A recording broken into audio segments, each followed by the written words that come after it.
What's up? What's up? What's up, everybody? Welcome to the Why Jesus podcast, answering life's most important question. We are on episode number 20.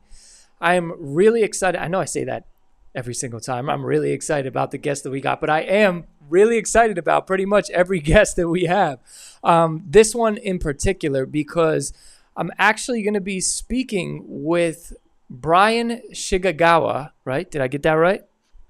Yeah, Shigekawa. You got Shigekawa. it. Oh man, I had it. I Yeah. had it right before we started, and then I get on it. I'm all nervous. Uh, but You're Brian. nervous. I'm nervous. Like this is my first live stream. I should be Well, like Charlie in the Chocolate Factory, like that little kid that's like hit it, like I'm on hey mom, I'm on TV.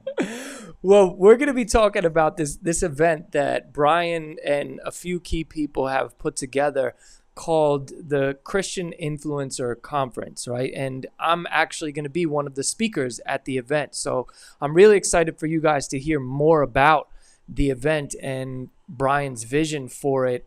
And one of my favorite parts, I'm just going to give a little spoiler event, is that when I was talking to Brian about participating in this event, he made it clear to me that at this event, the gospel will be preached. And I am so excited because with all of the I feel like there's a lot of Christian influencer stuff that goes on, quote unquote, and especially in popular Christianity, pop Christianity, there's not a lot of gospel preaching that goes on. It's all about feelings and emotions and this and that and popularity. And the fact that he's like, yeah, the gospel will be preached and there will be a time for worship, that just for me sealed the deal. So Brian, before we get into discussing the Christian Influencer Conference, just talk to us a little bit about your testimony. How did you come to know Christ? Well, I like to say the half joke of out of the womb. My parents have been, yeah, yeah, my parents were early on. I think my mom was about middle school, and my dad was around high school to college, something called a College Christian Fellowship. So CCF was a big thing, and I think it still kind of is. Um, and then of course I had my falling out like everybody else in around high school to college, and re came back to the Lord in my own accountability in '07 summertime. And that's when I started serving Him, recognizing that He is my Lord, and been full throttle ever since. Nice. So tell us about that time period of when you kind of walked away, because everybody's story is different. I did not grow up Christian, so whenever I hear people who grew up Christian, I'm always interested in what caused the path to kind of diverge a little bit, and then what caused them to come back. That's a good question. I'm glad you were able to ask that. It was a gaming addiction, and yes, I'm in Vegas, so it's not gaming, but it's gaming, like computer gaming. Ah, okay. And so yeah. So it was from around 18 to 19 all the way to around 21, where yes, I was playing games all the way up till then, but that's where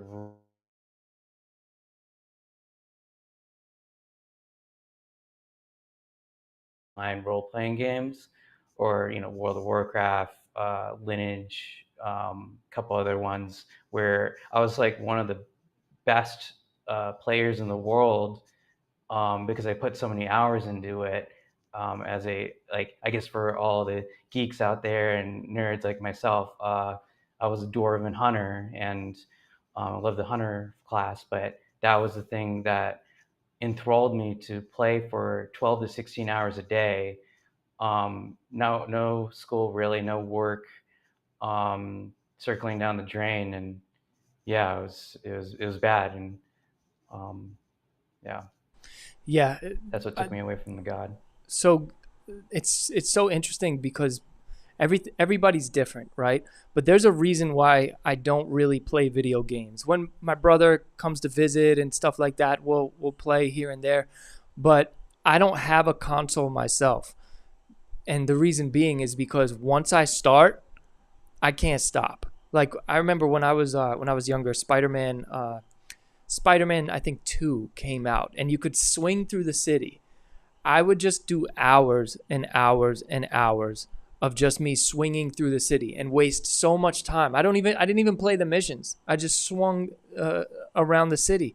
And this is something that people think you can't get addicted to. And the fact that you were like, one of the top players in the whole entire world, that's what some kids dream to be, and the fact that this was kind of the catalyst that brought you away from your faith. How did you kind of break that addiction and come back?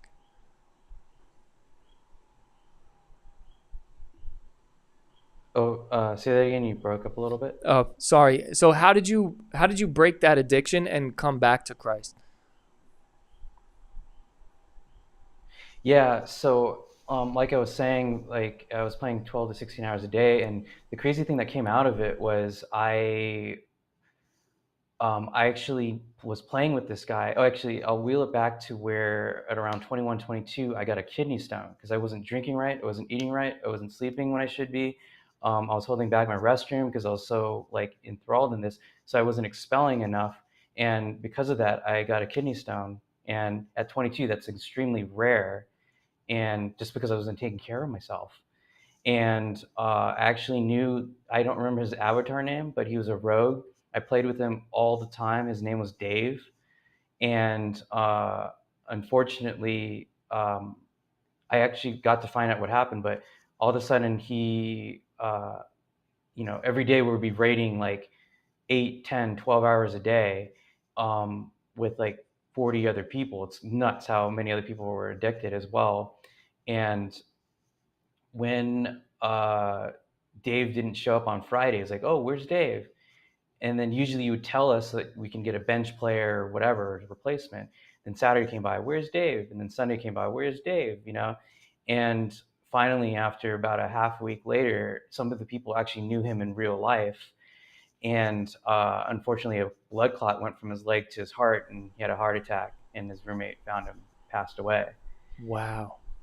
So even though that all happened, that's what didn't take me away from the gaming, which is crazy. It was actually I became passively aggressive over the virtual items, even though I was one of the best DPSers. I had uh, Giant Sucker 8 of 8, which is in Vanilla WoW, which is the first time anybody gets epics. Um, no one wanted to be around me. And um, with the rejection of the gaming community, and that was a blessing in disguise. That's when I went up to the shower and I said I quit like 50 to 70 times. Like I quit, and um, that turned me around from years of gaming to only playing like 10 hours in 4 months, which was like nominal. Like I just didn't know gaming at all. And funny enough, my first one of my first jobs coming out of it was being a quality assurance tester for Activision, which I think that's what helped me with my withdrawal. I had no withdrawal, but it made me hate games more because I was testing games versus playing them. Mm. That is super interesting. And it's also interesting how you can get shunned from an online community, right? And like most of these people you were playing with, you obviously didn't really meet them, but you could still get kind of excommunicated from a community, and it can feel exactly the same as if you're being excommunicated from somebody or a group of people that you're seeing all the time. Oh yeah, I felt like they were my friends. That I had the delusion of them being my friends. Yeah, that's intense. So after you quit, you got the job at Activision. What brought you back? Like, all right, I got to get back into my Bible. I got to get back into my relationship with Christ. What was the pivotal moment there? Okay, so you're gonna like this, John. I'm gonna bring it back to how you talked about web slinging and whatnot. So the two games that I quality assurance tested was Call of Duty 3, the original Call of Duty, not Black Ops, like Wow. right from the franchise was kind of starting, and the second game, I actually got the test on the Wii before the Wii came out, and that game was Spider-Man 3. No way. Yeah, yeah. So maybe that was the game that you were web slinging or whatnot. That's incredible. Nah, I was playing on the PlayStation. I believe it was PlayStation 3. I had one of those big screen bubble TVs. You know that the big screen projector TVs. You know what I'm talking about? That had like the lights in the back that projected it. So I would. This was my pre-Christian Oh, walk. Yeah, yeah, this was my pre-Christian walk. So me and my friends would just get yeah, all messed up and sit right in front of it and just swing and swing and swing. It was such a waste, such a waste. But I got stories about that TV for days, but we'll save yeah, that for another time. yeah, yeah. What were you saying? Yeah, yeah. To answer your question, to bring it back on like what brought me back to God, it's because when I started doing that job, I would still not really be going to church or anything, and then I just felt this void in my heart, and finally it just came to pass that I'm like, I think I need God. I think I need to go back, and then that's when I went to a different church than where my parents went to, and I actually felt like that was the best thing I could do was because at the time it was a resentment of like, okay, I'm being dragged to church to this church, so I went to a church in Pasadena, and that became my church for quite a while, and yeah, like I was saying earlier about it was '07 summertime when I came back, and that was when I was going full throttle ever since. It's so awesome that like it's like you could come back like you never left. You know, I essentially believe like once you're a child of God's, like you are there, it's guaranteed you're going to come back. That's how I feel. If you are truly his, that you drift off and nothing that you find out there can fill the God-shaped hole that we have in our hearts. I was just speaking to my wife about her spiritual journey prior to coming to Christ, and it was like everything that she did could not fill the hole that she had inside until she found Christ. And Christ is the only one who can fill that Hmm. hole. And we try to fill it with so many things, and and they just leave us feeling empty. So now that you are, you've been back with the Lord, doing your thing, how did we get from that moment to where we are now, where you're literally putting together a conference, grabbing all of like some of the top Christian influencers around the world, bringing them all together in one spot to talk to people about the importance of influence and influencing people towards Christ? Because I told you this when we were on the call, when we were discussing the event. People forget that they are all influencing people. Even if you're not a quote unquote influencer, you're influencing people every day, and we should be influencing people towards Christ. So I'm really excited about this event, but how did we get from there to putting this event together? Well, that's a fun, loaded question, but I'll try to suss through it, you know. But so basically, it started in the around the entertainment industry. I was in the entertainment industry from 2010 to 2017, and more focal point of it. So I did a lot of background work, a lot of stand-in work, but the focal point would be with a different business partner I had from 2011 to 2013. It was called Secret City Comic Society. It was a improv comedy. Are you familiar with Whose Line Is It Anyways? Oh, I used to That show? love that show. I loved that show with what was the guy's name? You had Wayne Brady, right? Not Wayne Brady. What Yeah, was it? Wayne Brady, Drew Yep. Carey, Yep, Drew Ryan Stills. Drew Carey is Yeah, hilarious. Yeah, I used to watch that show all the time. yeah, yeah. I loved it too. And so basically, that was the model I took instead of having like what is mostly known as blue comedy, which is dirty or private part jokes to cursing, I took on the brand of being family friendly. And so I had that for 2.5 years. I was a live stand-up comedy producer before then for several shows, and then when it finally became financially not feasible, I was like, man, I loved every aspect of what I did, but what was my weakness? And the weakness was having a marketer. So I prayed for over a decade to get to this point. Um, and lo and behold, as I was moving around and I stopped doing the entertainment industry, I learned something called the events industry or hospitality industry. And so I actually moved to Louisville, Kentucky to try to make myself out there. And that didn't work out. And that was for a year and a quarter. So, like from 2018 to the end of 2019.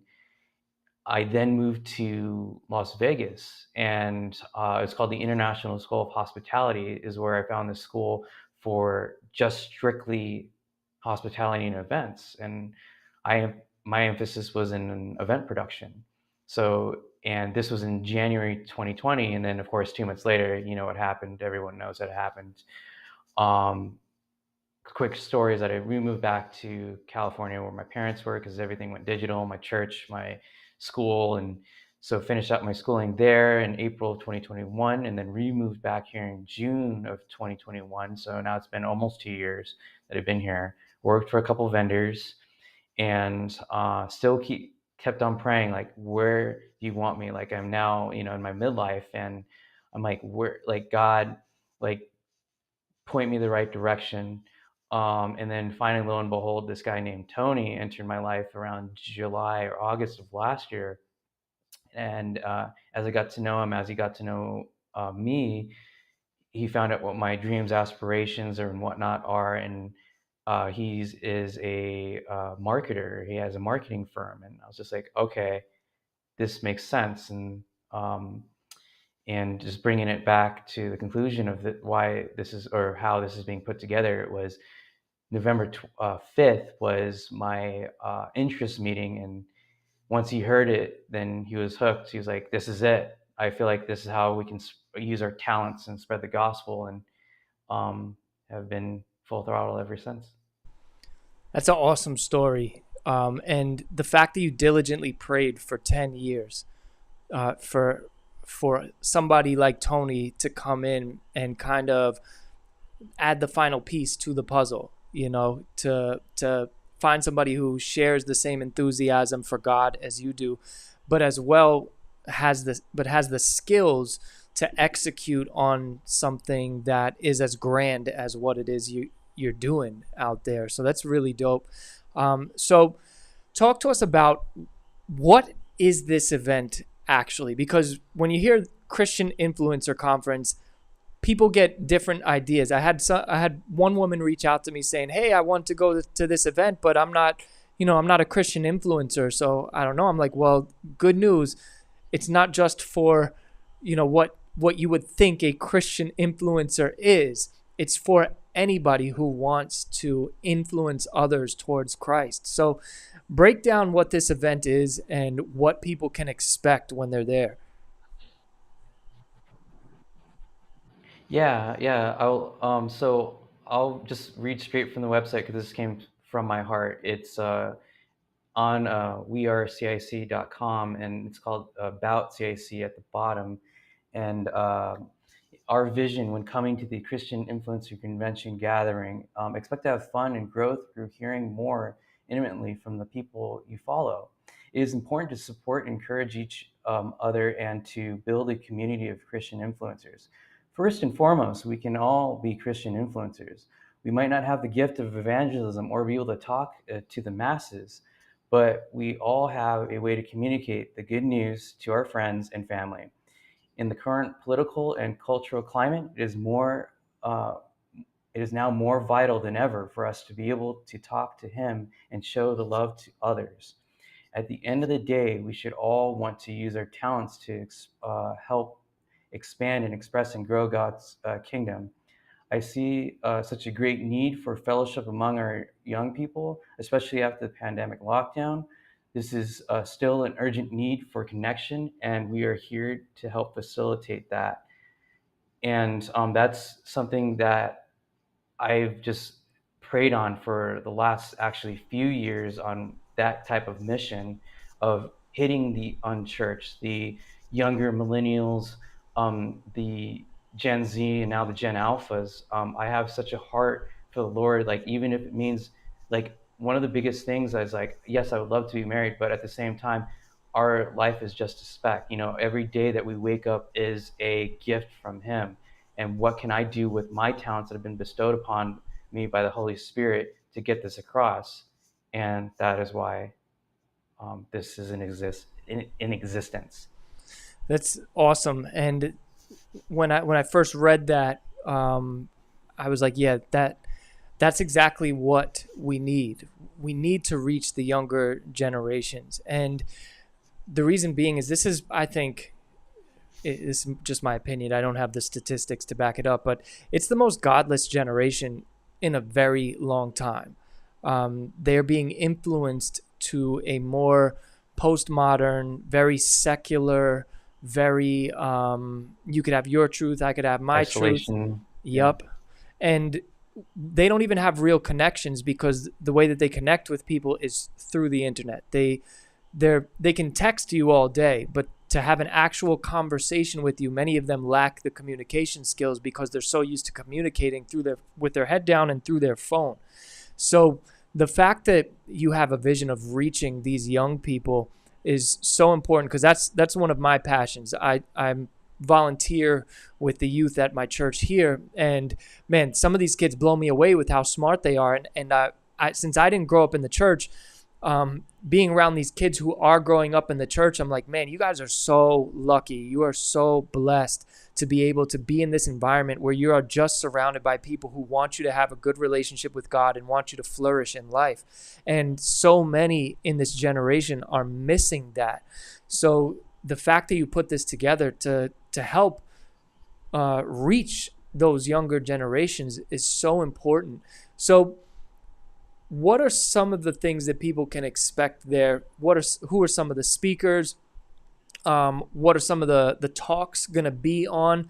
And also, just for you guys that are listening, this is not just a young person's event, all right? Doesn't matter your age. You can definitely come have a good time. We're all brothers and sisters in Christ. And I would suggest inviting people who are not Christians yet so they can get around some Christians and see that we're not all a bunch of weirdos, all right? So tell us a little bit more. Well, speak for yourself. I'm the weirdo.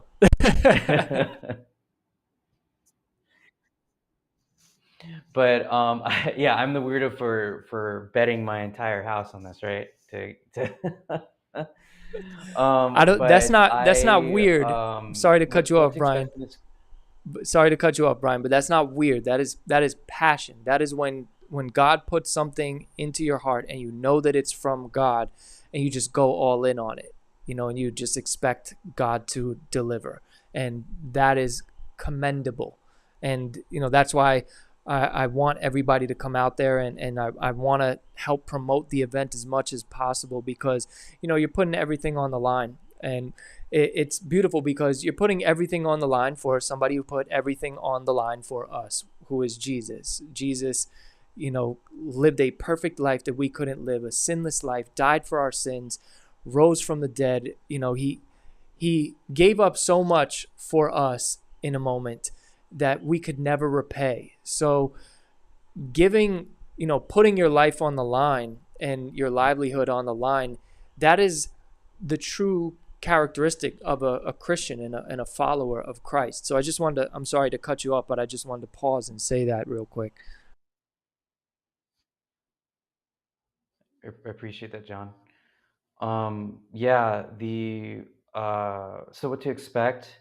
The best way I can give like a similarity is I know a lot of people have gone to like men's conferences or women's conferences, but those are people in my age. So I'm not sure how the young people out there, or even people my age or older, have even gone to a conference or convention.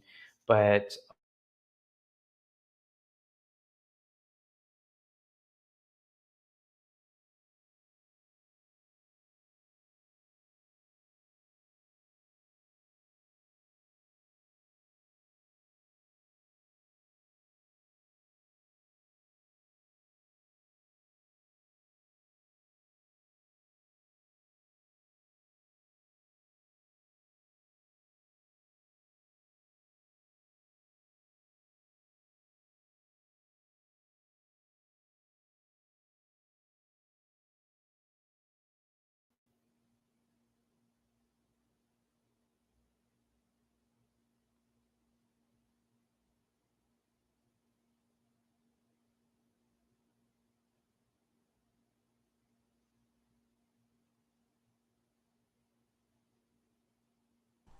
Oh wow, here I am talking, and I have my mic muted.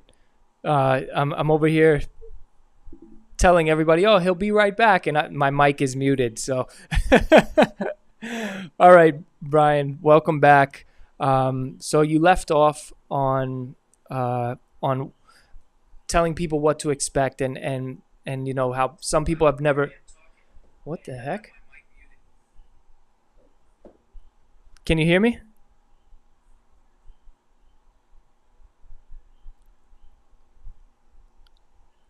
Hold on.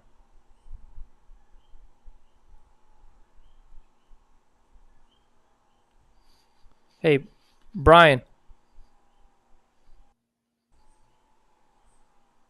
hold on, guys.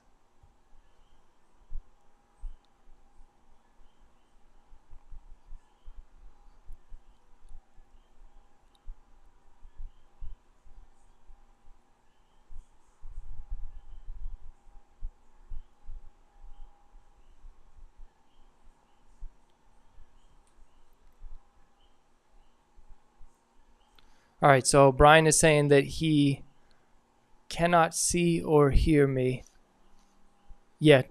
He's going to try reconnecting. Just give us 1 second.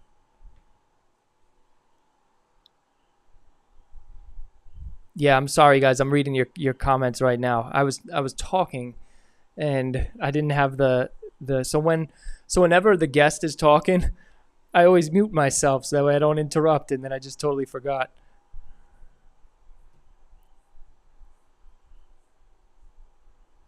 All right. okay, I think I see you. All right, Yeah, I Bryan, hear can you. can you hear me? Yeah, okay. All right. We are Why don't we back get at to the it. meat of it? I know. Some spiritual warfare. I don't know, man, bro. Yeah. You know All right, it so go ahead. Yeah, no, let's jump right back into it, right? But everybody in the chat was super patient. What's funny is I was Yeah. talking like, "Oh yeah, Bryan will be right back," and I had my mic muted, so people were just seeing my lips moving and not even hearing anything that I was saying. Hey, you got to bring humor into all this, right? Yeah, Because yeah. All right, man. It's your okay, show. It's so yeah, I think it was saying about Comic Con and oh, so no, we lost you. I think it's hiccuping again. Is it? Well, I got you clear,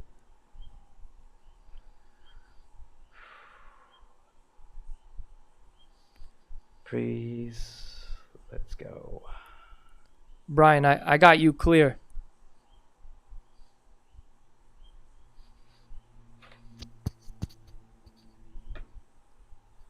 Let me text him.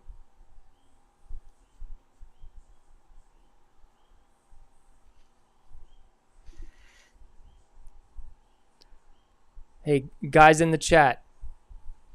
Um, how are we looking? Can you hear me? Can you hear him? He's all right. He says everything's frozen on his end.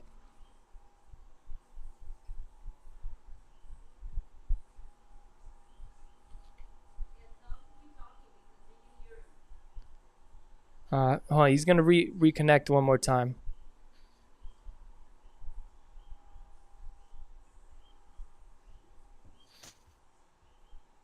All right. Sorry, guys. Stand by. And now a message from our sponsor. Have you guys seen John Clash's new book?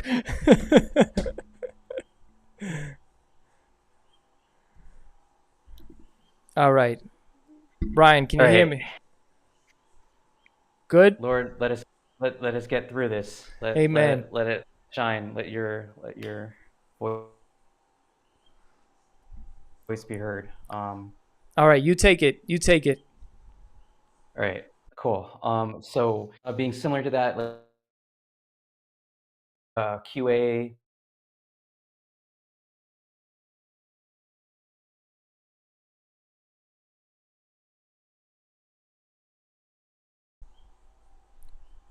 Yeah, I don't know.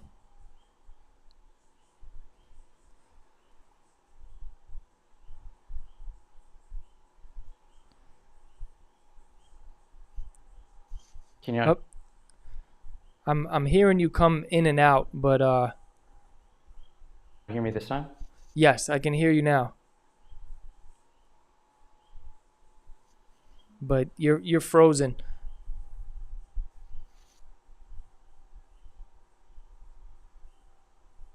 That's so strange. Yeah. I just texted you. Screen is okay. Maybe it would just like yeah, that's fine if we're just talking. I mean, I don't as the Wi-Fi. All right, guys, stand by. We're going to get through this. We are going to get through this. Anthony, I would love to have him on another day, but the schedule is packed. This is a busy, busy guy. I'm also very busy as well. We're just going to see if he can reconnect one more time. But anyway, guys, if you're just tuning in, we're discussing the Christian Influencer Conference that I'm going to be participating in. I'm going to be a speaker at the event, and my wife keeps leaving the link down there, so you guys better be there. If not, I'm going to cry.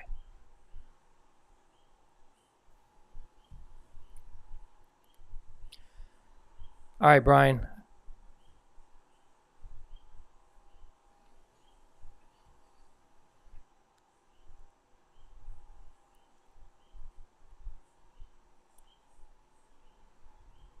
Let me see if I just do this. Yep, he disappeared again. So I'm just excited. Oh, Anthony already got tickets. That's fire, Anthony. So awesome. I'm looking forward to meeting you out there. It's going to be a really dope event. I'm excited for it. What's funny is usually it's my Wi-Fi that is messed up, but now I got an Ethernet cable that directly connects to my connection. So whenever the Wi-Fi messes up, I'm like, at least it's not me anymore.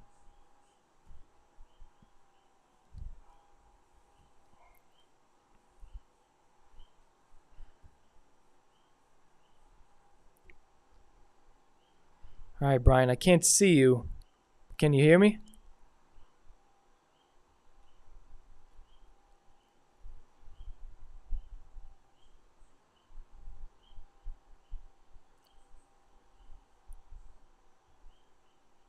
You get the message.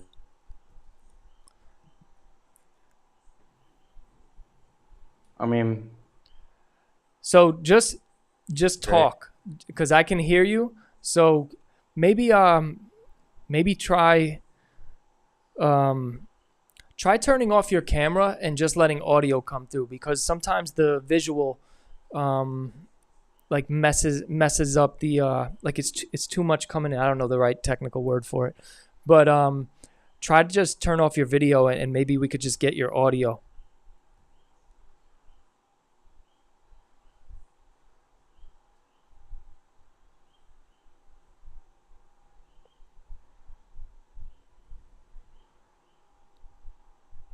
Shout out to Anthony. Already got him and his wife a ticket.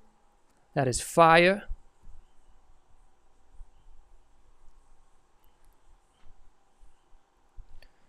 All right, we're going to keep trying. Well, at least we got to hear his testimony. We got to hear how he came to Christ. We got to hear his struggles through his walk with Christ, and we got to hear how he's come to the point where he's putting this convention together. So you guys at least get to have a little bit of background of the mastermind behind the convention. So let's see if he reconnects. If not, then we will just move on.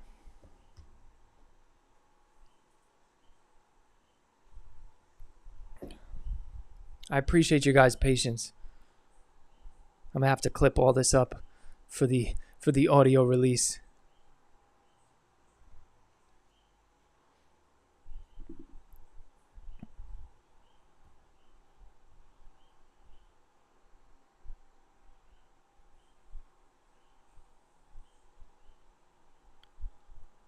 Alex gonna post the lineup.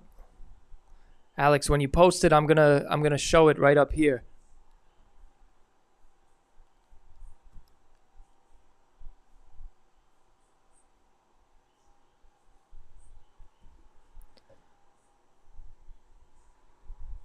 All right. So I think Bryan might be resetting his Wi-Fi.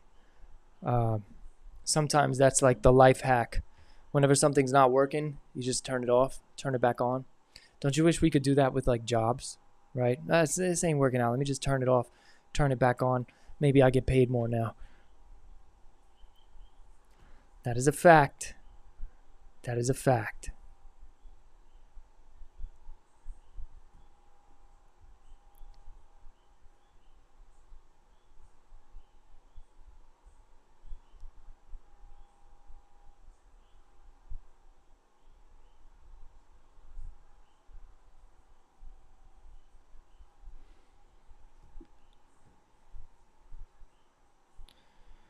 All right. So I guess I'm supposed to be stalling. What? Oh, here he is. Here he is. Here he is. Bryan, are you with us?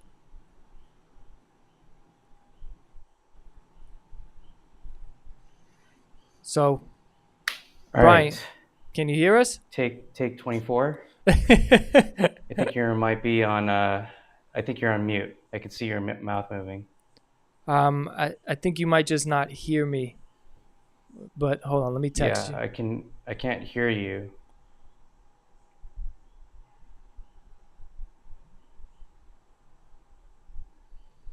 I feel like everything's moving for me. I just can't hear you. Yeah, I'm not too sure what's going on, but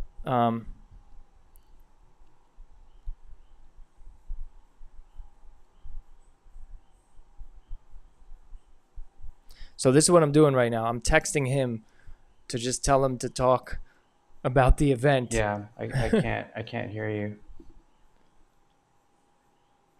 Yeah.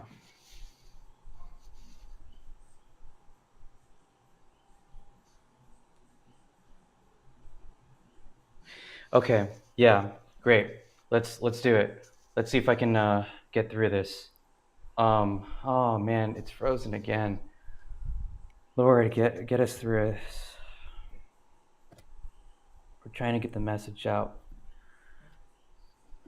Okay, cool, great. Everything. Okay, I'll try to get it out. At least the most important part of this convention.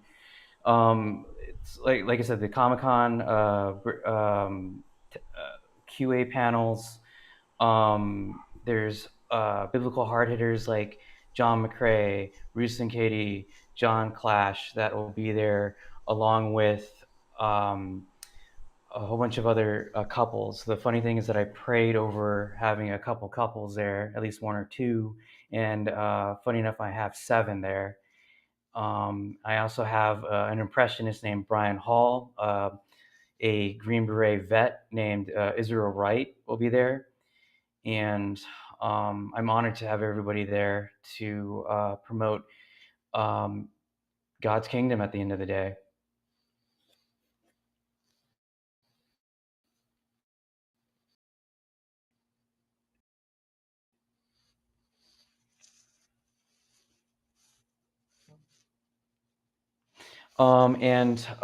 Yeah, so John apprised me about the location. The funny thing is about why I picked the location or venue. That came to be where about 2.5 months ago, I was in a frustration of what, like, for talent, for venue, where we're gonna have it. At first, we had it at the Clark County Library, and we knew that was a good venue, but it was only going to hold a few hundred people. So with all the talent that I was able to get, we felt we can go for a bigger venue, and um, it went to so yeah, so I was getting frustrated over the phone, and to wheel it back, I was at my bank. We opened up our first business account. I never done that before. That was an interesting process, and it was pretty smooth, but it just took a while. And so I went to this place called Winco, and I usually go to a different supermarket because it's a lot closer. But Winco is a supermarket that's out here. I didn't have it in Southern California. And as I was traversing that area on the phone, being frustrated, kind of wheeling back to what I was talking about there, I just need to get some chicken and traversed the store about twice.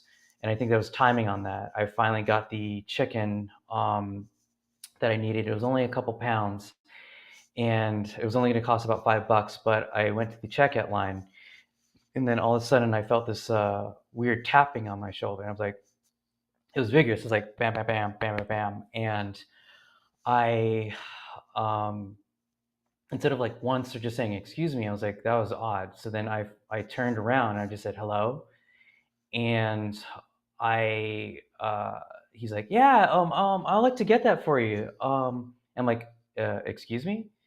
Oh yeah, I'd like to get that uh food item that you're about to get. And I'm like, oh, you mean like a pay it forward? Because to me, this has never happened to me, and I uh, was so remiss or just so like shocked by it. And then I'm like, oh, that's so cool.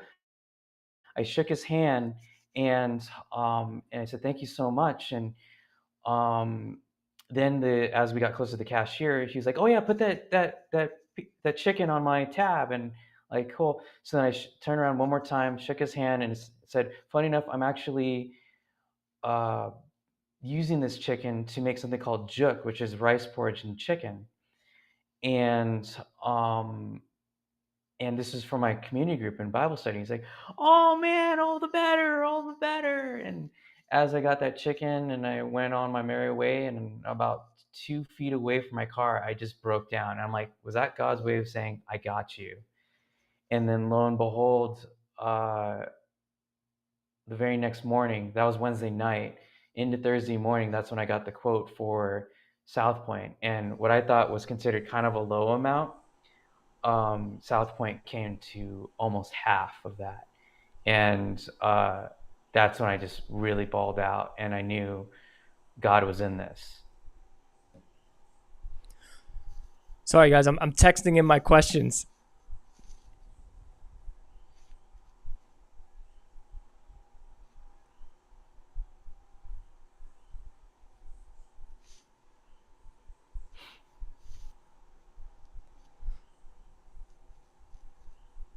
So I'm asking him on why specifically Vegas, right?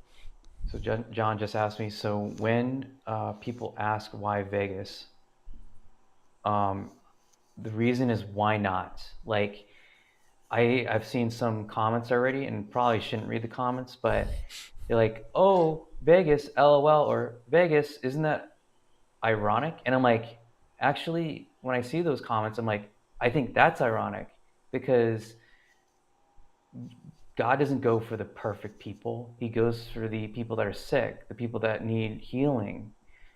Um, if you were going to a perfect church, they technically don't even need God at that point.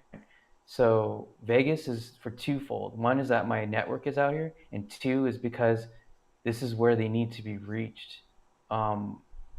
They're like going back to what John was telling me. Like he doesn't know the statistic, but I just remembered from one of my pastors in 2022. Oh no, 2020.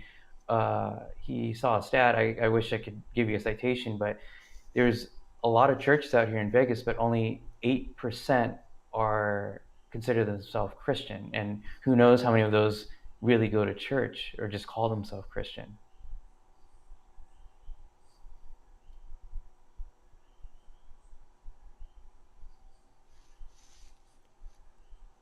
Give me one sec. I'm asking him a question. So I'm asking him, what's the importance of preaching the gospel at the event, and why should people invite non-believers?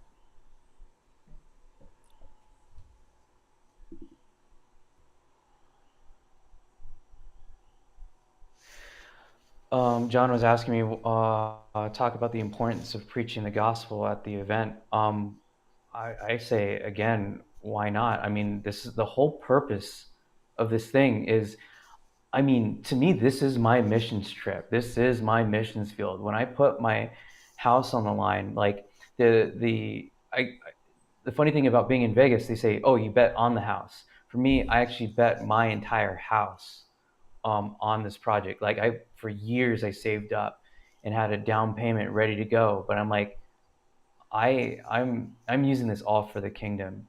And to get to John's question about preaching the gospel, there will be a worship, prayer, and response time. And this is one of the few times I'll have a pastor there to help guide the gospel in this, because that's something that's been weighing on my heart.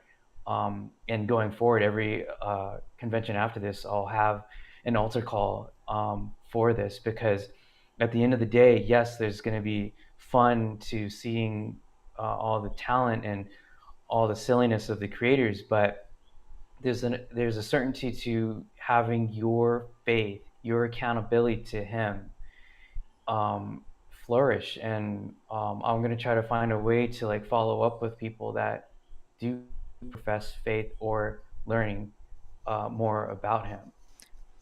Yeah, that's super important. The fact that the follow up. So I'm just gonna ask him one last question, and then we're gonna close it out. Are we okay? Cool.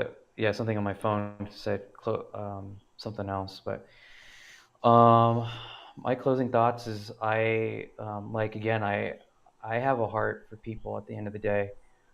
I only want people to know and have the love that I have for Him, and in return, He loves us more than in an unimaginable sense. Um, just even thinking about it, like I don't want to get emotional live stream, and with it me being frozen on my end, but it is not even in the joking sense. Like I really want people to know what I feel the same way at the end of the day. And I will love Him until the end of this earth, and I hope to be a good and faithful servant.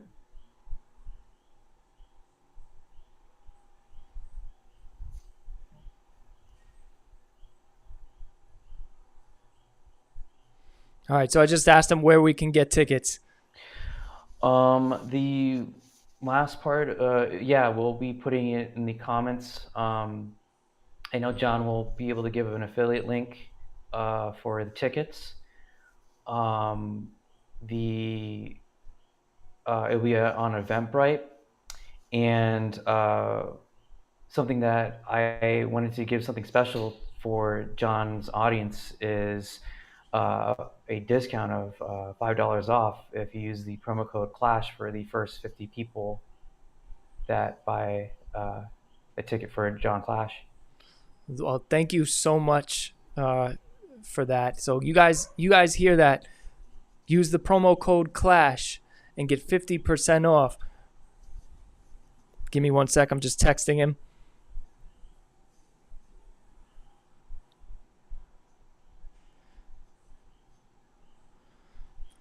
All right, guys. So I just want to say thank you so much Thank you Um, so much, John. I really appreciate your time, and I appreciate that I'll be able to see you in a couple months. Goodbye. Amen. I'm excited to see Bryan as well. I know he can't hear me, but thank you guys so much in the chat for fighting through everything. Thank you so much for being here. Thank you for you know dealing with all the technical difficulties. You guys are incredible. Make sure that you use the promo code CLASH, all lower cases, in order to get $5 off. And I know that for some of you going to Vegas, it's like, oh man, how am I going to get out there? What am I going to do? They also have package deals within the Eventbrite itself, so you can get nights at the hotel, and the hotel is off the strip too. So that's one thing that I wanted to say. This isn't like smack dab in the middle of all this gambling, all this craziness. It's a hotel that's off the strip. Now, you can't look left, can't look right without seeing gambling, but in Vegas. But you, this hotel is it's separate from all of that. There's also a lot of other stuff to do in Vegas. So make sure you guys get your tickets. And oh, I'm sorry, my wife. $5 off, not 50% off. My wife just came in and corrected me. $5 off. Sorry, I'm a little flustered from all of the technical difficulties, but thank you guys again so much for being here. Make sure you use that discount code, and God bless. I'll see you guys on the next one, and hopefully we'll have these technical issues handled.